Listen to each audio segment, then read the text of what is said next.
What is up, guys? So in this episode here, we're going to be working on getting our validations for our login and our register modal.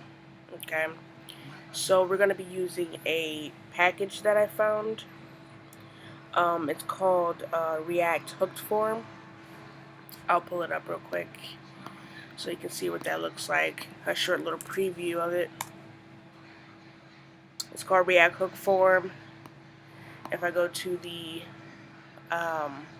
getting started, or let me see. If I go to the home page, it shows you some of the features that Hook Form offers, and it actually shows you the comparisons to the React Hook Form compared to Formic and Redux Form. So let me make this bigger so you guys can see it. As you can see, the Hook Form is much shorter in code compared to the Formic and the Redux. As you can see, if you scroll down, it's a lot of code and a lot of things you have to do with Formic and Redux form. So it goes in detail the performance and how it's supposed to be better than the Formic and the Redux in performance wise. Okay, and at the bottom it also shows you more. I think it's the runtime. This is the total runtime it has compared to Formic and Redux form. As you can see, the total time is less, and then Formic and Redux is more. Okay, so this is the package that we're going to be using. I found this recently, and I was looking through the API of it, and it looked pretty simple to implement. It doesn't look difficult at all. So I was like, oh, okay, I'm going to go with this one. So this is the one that we're going to be going for when we validate our inputs for our login and our register modals, okay? Now, if you haven't checked out the previous episode, we worked on the animation, so making sure it slides in all nice and looking good. We did all of that in episode 14 of this series, okay? So if you want to check that out on how I did that CSS, go to episode 14 in this series, okay? So now let's get started with the code. The only thing we didn't do in the last episode was the exit button, the close button, because the close button is what closes the modal. We didn't do the functionality, so let's do that functionality right now. Alright, so in order to do that, we need to, well, actually, before I do that, before I get into that, let's go ahead and install this package first. So let me go to get started. Let me go ahead and start this. So while this is installing, then I can do the exit button functionality. So make sure you're in EverNote and your CD into your client so you can install this on the client folder and not the server folder. So while that's getting that installed, let's go ahead and do this button functionality. Okay, so let's import our state. Oh, but I can spell state right. Context, because we're going to be using that to access our overall state. Slash state context, there we go. And now we got to do is we're going to grab the state and set state out of our use context. Okay, and then we're going to pass in our state context to use. Okay, now it's throwing an error because we got to get this hook in here. So we'll do use context. We got to use the use context hook from React to get that working. Alright. Now let's create a close button method to close this button down. We'll call it close btn. Simple enough. Okay. And then what we're going to do is we're going to call set state, which is to change the state. Because right now, when we open the modal, of course the state is set to true. See, like when we open the modal right now, it's set to true, right? But when we hit the close button, it's going to be set to false, okay? So this is the login toggle, so let's make sure you always pass in the previous state with the spread operator before you make changes. And then you do login toggle, because that's what we called it. And now we're going to set it to false, okay? So if we go ahead and slide this down, we click the X button, it should do it. Before we do that, I almost just forgot that quickly. I gotta put in the method here. And then close BTN. Okay, this button is gonna have that function, okay? So now if we go here, toggle it down, it's set to true, boom, close it, set to false. So that's working, okay? Now we're gonna do the same exact thing for our register, because the register has the same exact functionalities. It's just now that instead of login toggle, it's going to do the register toggle, which is the another property we set in our overall state.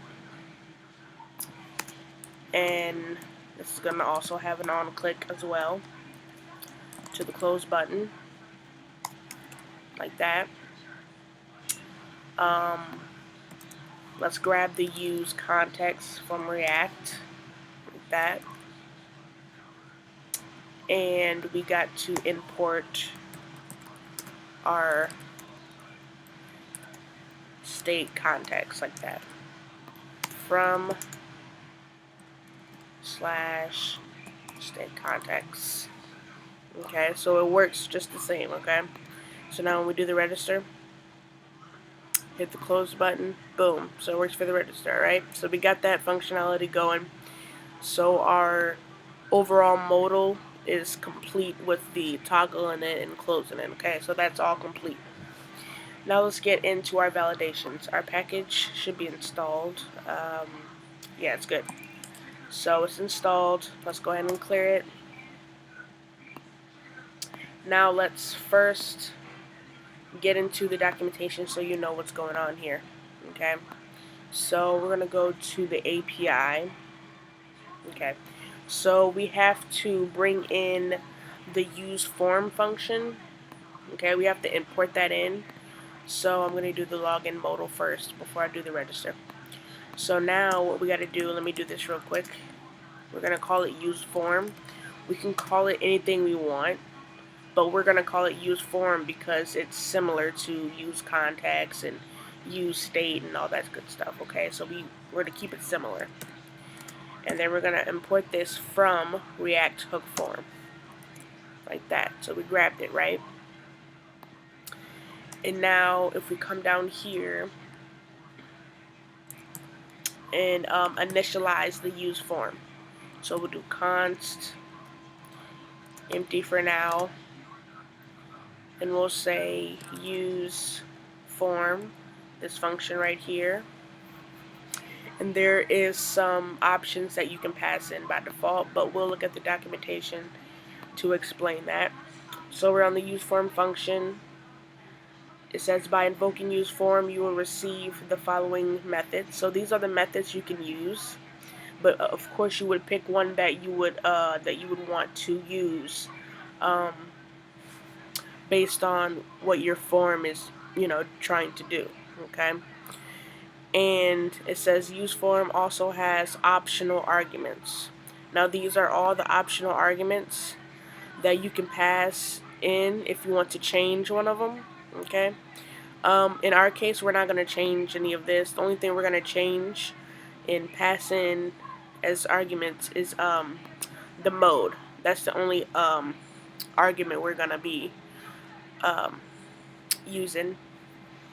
You could use the other ones, and down here below it describes which each one does, like the default values. It describes what that one do. The validation fields, it describes all of the arguments you can pass in. Okay, but like I said, for our cases, we just want to use the mode, and the mode just specifies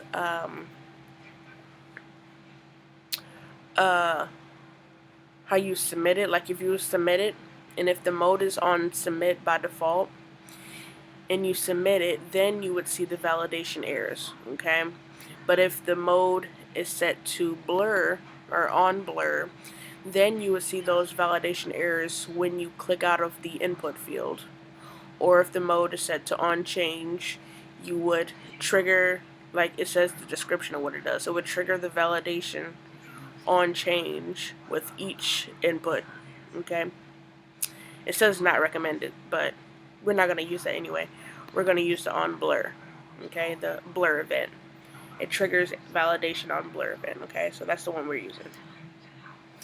And then with the following methods, the only methods that we're going to use is register. Now register registers validations within the input. That's what register does. Okay, and we can use that using ref, which you'll see in a second. The other one that we're going to use is errors and handle submit. Of course, errors is an object that has all the error messages in it, basically. And you would just set it accordingly to the validations. And of course, the handle submit would be when you submit the whole form, you get back the data that you put in those fields and you do whatever you want with that data. So that's what handle form does, okay? So we're only going to use those three in our case. So errors and handle submit. Alright? And like I said, the optional arguments that we're going to mess with is only mode. That's the only one we're doing. And we're going to set that to on blur. Okay? So let me make this smaller now. We'll scroll down here to our first input to validate the input. Now, how this is done is that we'll do it, let me see, do it right after the name. We'll do ref is equal to register, okay, which is the method that we just passed in a minute ago, right? And then you can just make a regular reference to this input, or you can pass in the validations to the input that you want for this input. Okay, so we're going to pass in some validations. You can do it with it or without it. Okay, so we're going to do it with it. And the type of validations that we can use are required. There's one called min length, max length. It has it all in the documentation, actually, of what type of validation validation types that you want to use when you register and reference to it. I believe I'll put this link in the description, by the way, so you guys can see it. If you go to register, let's see. Yeah, so you have required, max length, min length, max min, pattern, validate, and all that good stuff, okay? So those are all the validation methods you can put in there. Alright? In our case, we're only using required, which is going to be set to true,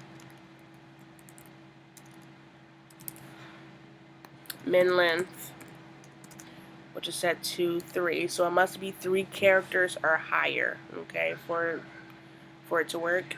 And then we're going to set a pattern to it, because there's a type pattern in the documentation as well. See pattern, which is a regex pattern that you want to go by. There's a regex pattern that I used in my notes, so let me grab that. It's this pattern that I use specifically for emails, so I'm just going to copy this regex. You can go ahead online if you want and type in email regex patterns, and they'll give you like a whole bunch that will relate to different things that you want to go by. So I'm just going to go by this one. I found this one online, by the way. Okay.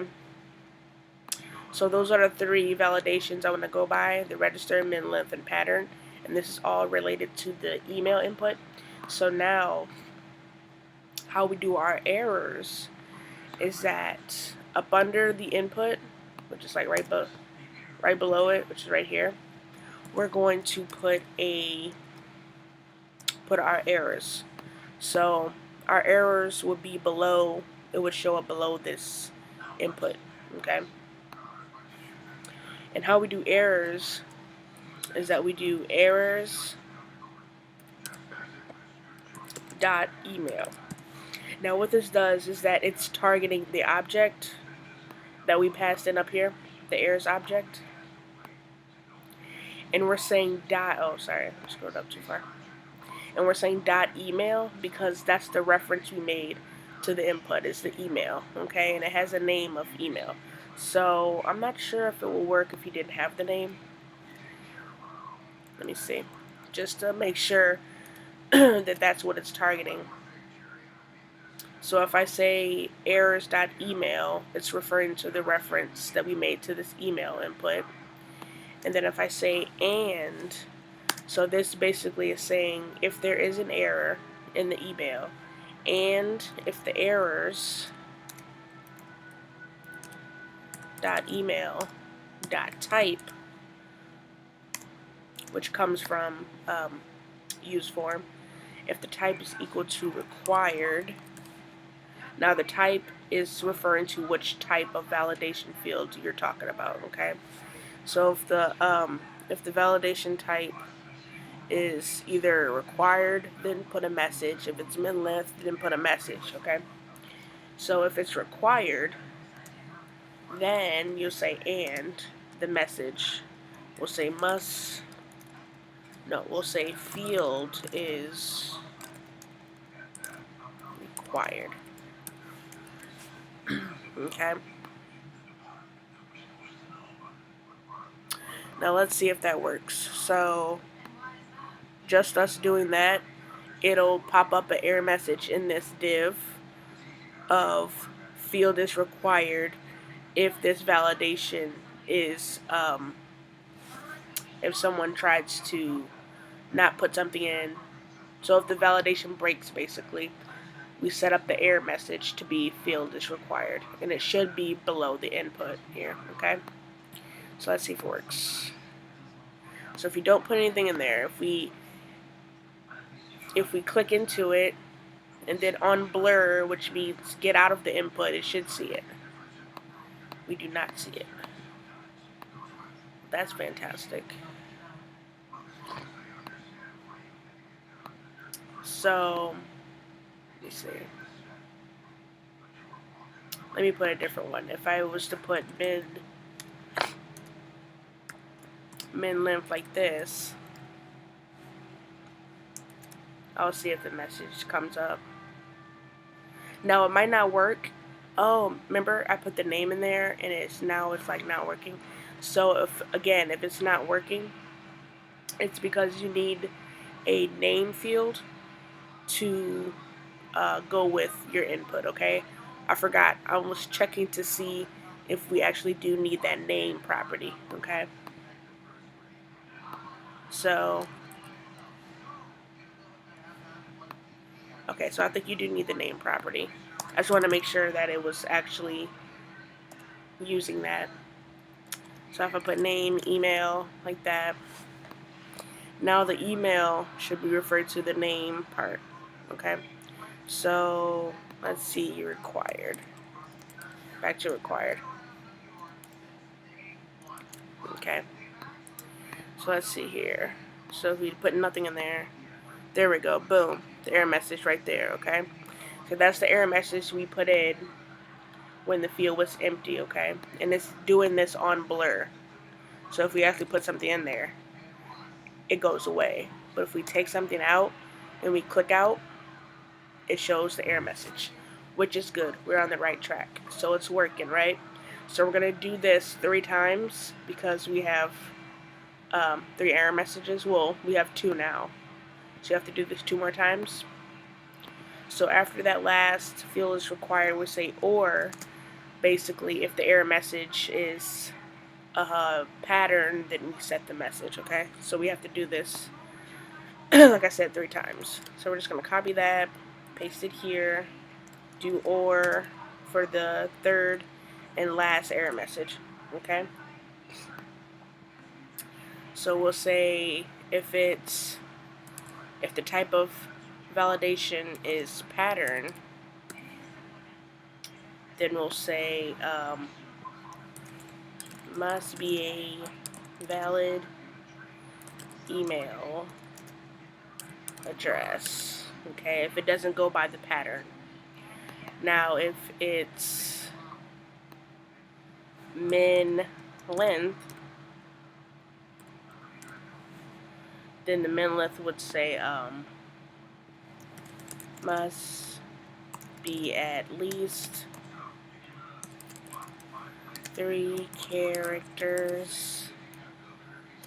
If I can spell, at least 3 characters, okay? So those are all the error messages. Let's see if it works for our login. So if we say like 1 must be at least 3 characters, cool. So if we say that and then exit out, must be a valid email, okay? So if I put something valid, boom, error message goes away. So we're good, okay? Now the next thing we got to do is style the errors because it looks pretty gross right now. So we can use some Tailwind styling to make it look decent. So Tailwind CSS. We'll say we'll search for text colors just so we can get this a nice red color. Let's see. Text red 500. Go with text red 500. So we'll say class name equal to text red 500. So put only 2 in there. Okay. Want this? I need some padding to that. So I'll say padding top is like 2, just to bring it down some. Okay, good. I want the text to be smaller. So font size.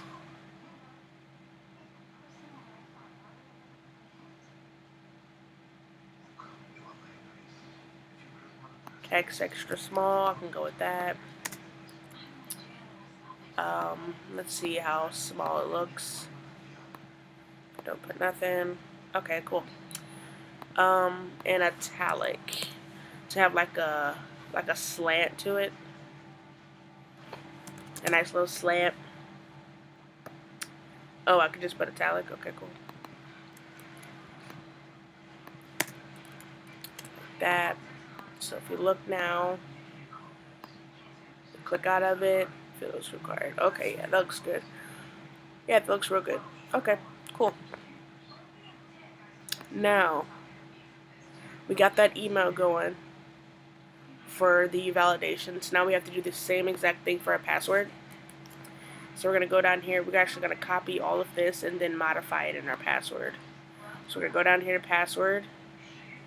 And we're going to put it in our password input field, okay? So put that there.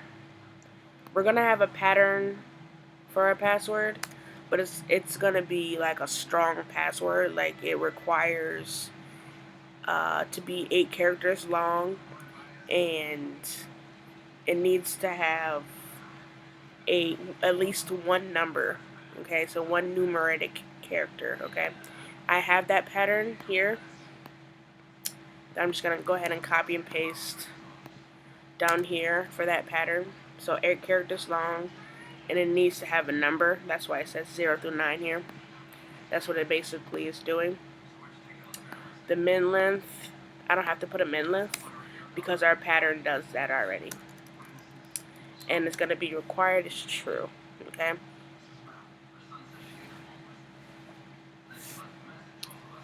Okay, so now our error messages for our input, which is going to look like this one. So let me copy this. It's going to look like this error here.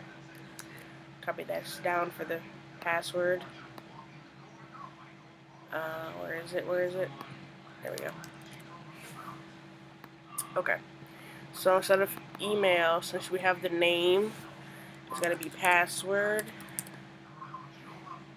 And if the password dot type is equal to required, and you say field is required, we don't need this one. Okay.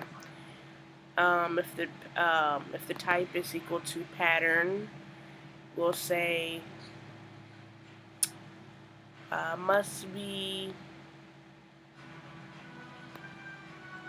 at least. So we'll say must be at least 8 characters long and contain a numeric number. I think that's what it is, right? And delete those ors in there.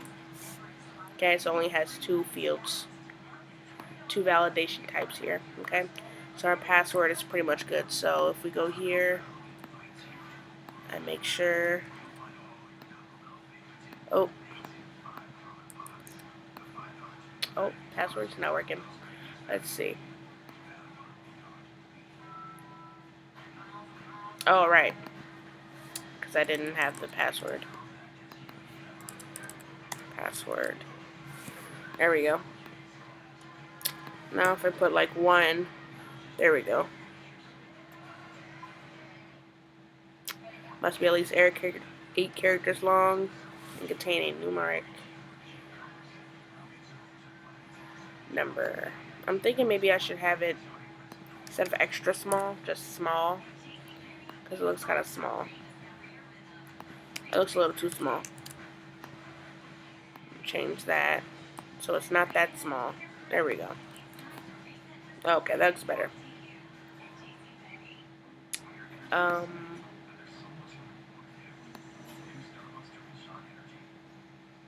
gonna have to have a padding top for the password. There's too much spacing there.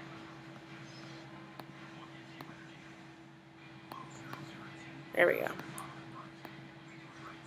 Okay, looking good. Alright, cool.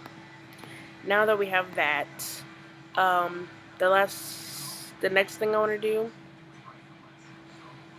is do the class name. Now we want to make the border red around this input, and how we do that is we put a conditional rendering in the class part right here. So we'll say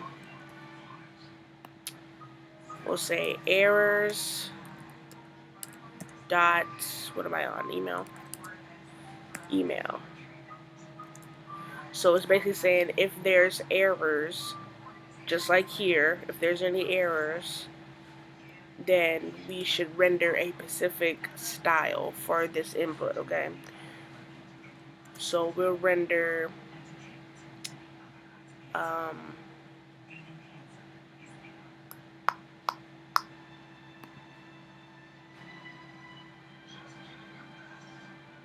oh no, not yet. Okay, so we render, if there are errors, we're going to render a style that has all of this, but with a border red 500, I think that's how you make red borders. Let me see, border color. So if I said border red 500, yeah. Okay, or if there is no errors, then you would just render out the regular style, which is this. Okay. So let's see how that looks. So if we have an error, boom, there we go. See, it changes. It brings in our validation text, and it colors our border because there is an error. Okay. It only renders this class with the border red if the errors dot email is set to true. Okay. Now we have to do that same thing for the password. So let's go down here, and we'll conditionally render this, and we'll say errors dot password. So if that's true, do the border red 500. Oh, 500. Else, if it's not true, do the regular style.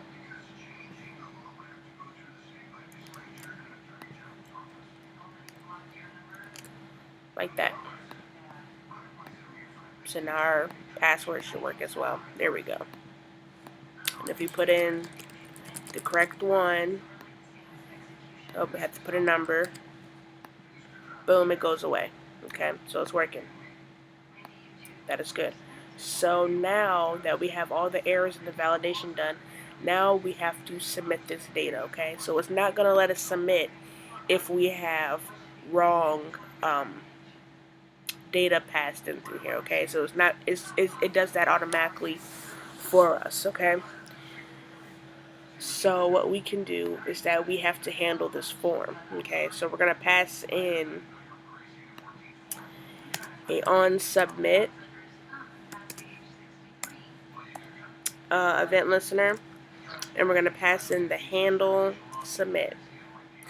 And this handle submit is going to take in a callback function, which basically takes in another method that we will create here in a second. Name of onSubmit, and then it's going to take in the data, which is the whatever we put in these inputs, and the event, but you don't have to pass that in there. I'll show you in a second what all of that means. So let me make this bigger. So down here, we're going to create a method called onSubmit. I don't know if it will work if you name it something else, but I'm just naming it exactly what this says right here. The callback is, onSubmit, so that's what I'm calling it.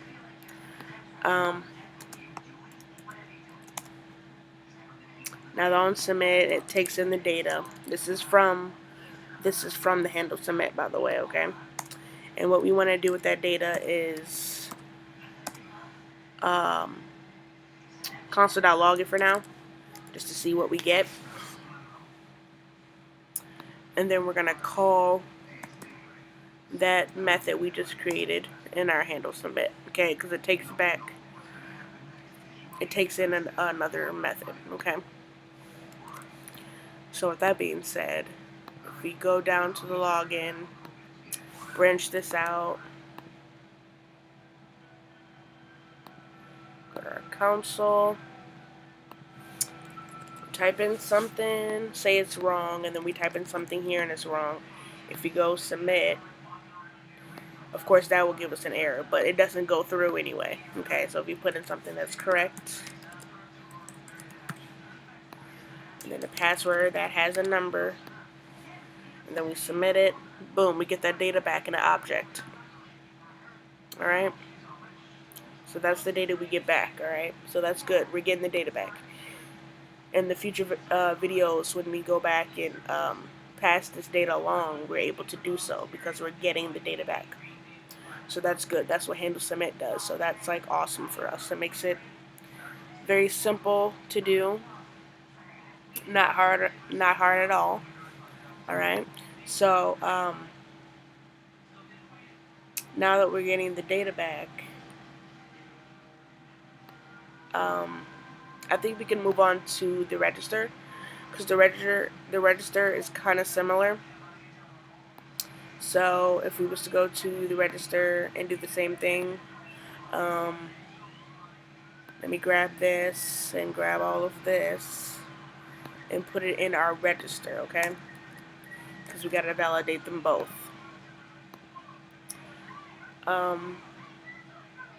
We need to bring in the use form in our register. Bring that in. And that's it, okay. So the rest we do, okay? So it's similar Like I said, it's similar to the login. Let's go scroll down here and grab this reference, just one of them, to get us started on the username. Okay, so now our register has the username, email, and password. So for our username input, we're going to make a reference. The validation types on our username is going to be required. The minimum length is going to be 6. I'm going to make that to the username. And there's no pattern for the username. The username doesn't have to be, it doesn't have to go by any specific pattern. You can name it whatever you want. Okay. Let me do the same thing for this password. No, the email has to be the same thing. The email has to have the same validations, okay, because it's an email. So here, and of course when we get down the line, we're gonna have to make it to where this email needs to match this email. Well, no, it's the password. Sorry, never mind. Forget I said anything. And the password for our login, I mean, not the password, blah. The validations for our login, for our, that we have in our login, we're going to make it the same thing as our register. So we're in the register, let's make it the same thing. Okay. Now our password is the one that we're going to be comparing in the long run, not our emails. Okay, so the username, that's correct. Password, that's correct. Email, that's correct.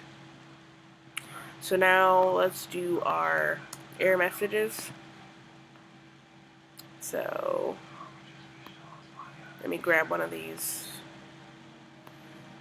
We're just gonna have to switch it up a little bit because it's for our username. Okay, so errors dot username. Okay, so I'm gonna do it this way. Username. Wait, which one are we using? Okay, so that one and that one. Username. We're not using a min length. Oh yeah, we are. I lied. We're not using a pattern. That's what it is. Okay. Username. Fields required. Must be at least 6 characters long. And then for our email, it's the same error message. Don't need to change anything there. Our password, the error messages are going to be required in pattern, so we get rid of the min length. Get rid of those. Change those to password. And that does it for the password. Oh yeah, make sure the type is submit. That way, when you click the button, it does the on submit like we do in the form, which we haven't did yet. But make sure it's set to type submit. Let's do the form. So let's go on submit. It's equal to our on submit. No. Handle submit. Sorry. And then we pass in our method that we created, which is the on submit. Okay?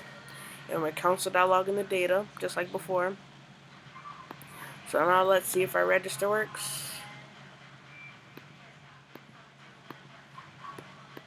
Okay, the error messages don't work. So let's see. It's because of that. Because I got class in there instead of class name. Okay, so class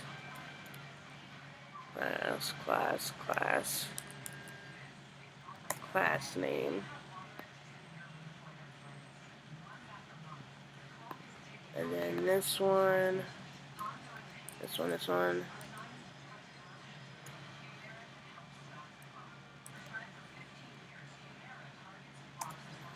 class name,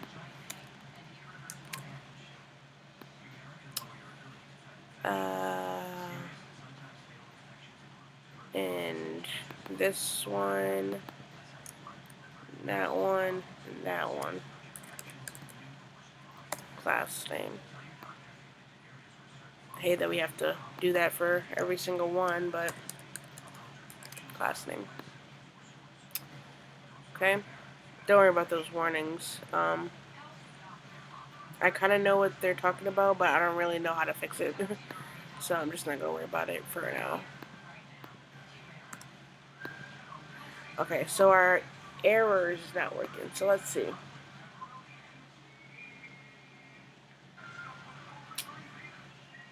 Let's see. Do we have... Oh, okay. So our error is not working because we don't have a name to this. We don't have a name to reference the username. Okay, so we have to have a name property here. This one also doesn't have a name. All of them don't have names, actually, which is not good. Let's go down to our password. Nope, doesn't have a name. Gotta make sure you have those in there. If I could spell password right.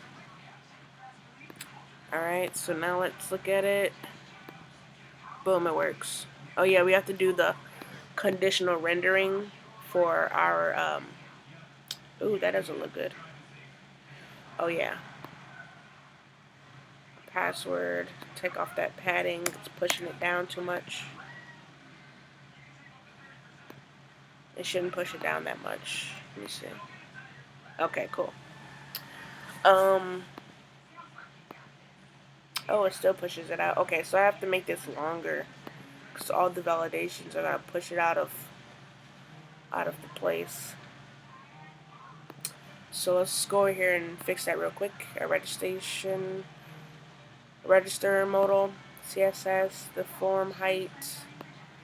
If I say 100% of the content, basically. Oh, that doesn't work. Okay. I'm just gonna say 400 pixels. No, still not good. Okay, 480. Okay, cool. Alright, so I'm gonna keep it at 480. Alright, so 480. Okay. Now, what I want to do is the boxes. So conditional rendering, basically. Alright. We can just copy the conditional rendering. At least one of them. So we'll copy this class and then put it for username. Let me do toggle word wrap. There we go. Put that there. Instead of saying errors, we say username. Like that. Give that style. Scroll down here to email. Same thing for email. And same thing for password.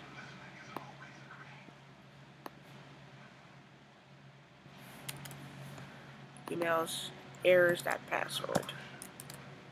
Like that. Okay? Alright. Cool. Let's see. There we go. Boom. Okay. Okay, now we really do need to put some padding up there. God darn it. Password. Let's see. Padding top 1. I don't want it to be too much. because then I have to make the height bigger again. Okay. Okay. How's it looking? Doesn't look consistent. I'm gonna have to put 2. Padding top 2. Just want to make sure this looks as consistent as possible.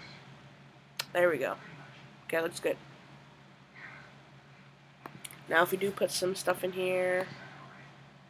Wait, no, that's the email. I meant username. Username can be, you know, John May. I don't know. Random password with 1. Boom. So we say sign up. Bam, we get that data back. Look at that. Look at that. Okay, so it's working. We are all good. Okay. I think I'm going to end this video right there. I'm not quite sure what the next video will be about. But I'm pretty sure it's probably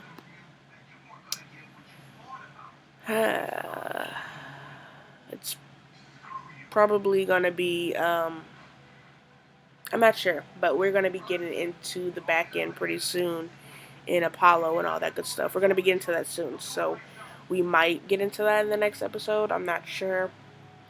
I would have to think on that, but I want to end this video there on finishing this up. It's good that we got this finished. That was simple, you know. Most of it was kind of copy and pasting, but the other half was just, you know, it's very simple. Okay. So if you guys like this video, go ahead and hit that like button, and I will see you guys in the next one.